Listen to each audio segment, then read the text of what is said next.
Despite being a failure, the Wii U did have some good games. I think everybody already knew the Wii U had good games, even while it was alive. But as a large shock to Nintendo, nobody wanted a Fisher-Price iPad. And once the Switch came out, with the Switch's success, they brought back and made sequels to games that did well on the Wii U. And Tokyo Mirage Sessions, because this is an acceptable crossover. This is illegal! However, there's still a few games that are just stranded on the Wii U. Sorry, Pikmin fans, you'll have to take yet another one for the team. One of the smaller games, though, is Wonderful 101. It launched in 2013 and made no splash. Is negative splash possible? But people who played it loved it, and I was one of them. Oh man, for post-launch support, don't even get me started. We got a bug fix patch. There was radio silence on potential sequels, DLC, anything. Eventually, Nintendo did allow a port. Just not through them. After failing to find a publisher, it's Kickstarter time, which is going to Okay.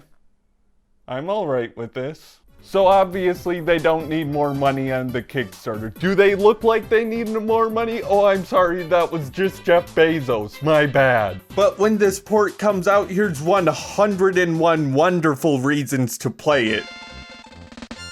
Give or take 96.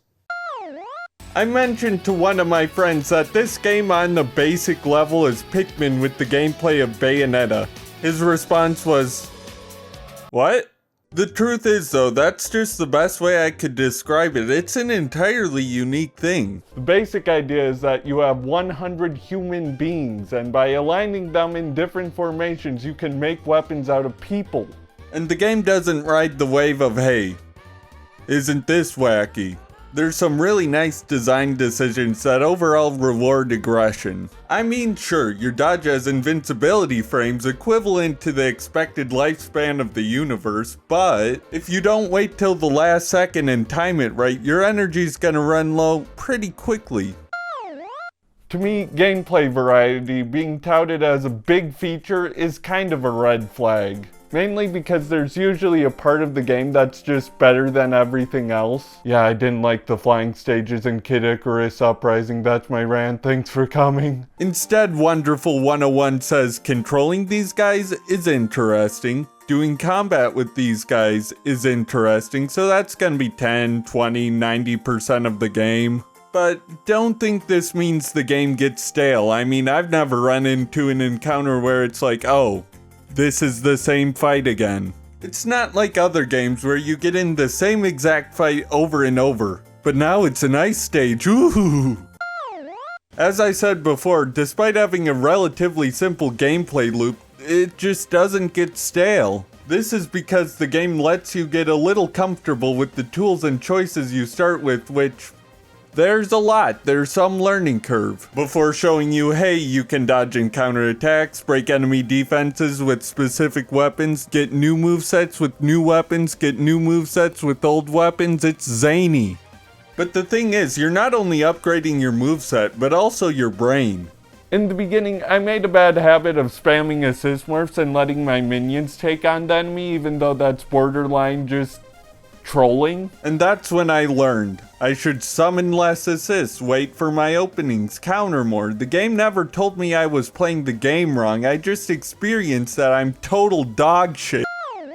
The game's sense of spectacle is owed to the immense scale of it. Every once in a while, you look at these ants of character models and you're like, huh, that's a human being, isn't it?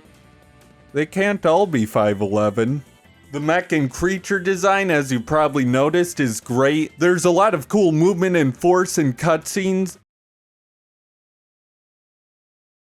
Okay, you push this giant lizard boy to the sky with your sword that's, as established, made of human beings. Then the statue you're on has a functional bow for some reason, so you make an arrow out of people, pierce his heart, and because he's not dead yet, grab his own sword, wham bam, cut him in half, jam.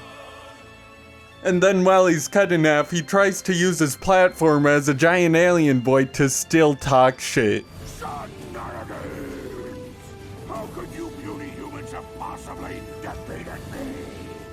It's great.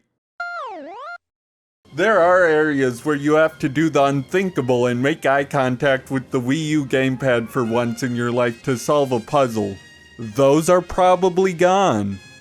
Also, the load times are bad.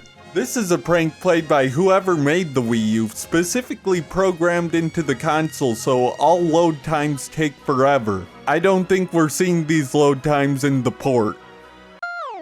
I don't know about Nintendo, but Platinum is proud of this game, and it's great to see a company really undersell themselves and just have their goal blown away. This game has already grossed more than it did on Wii U on Kickstarter, and I'm excited for when it comes out in April?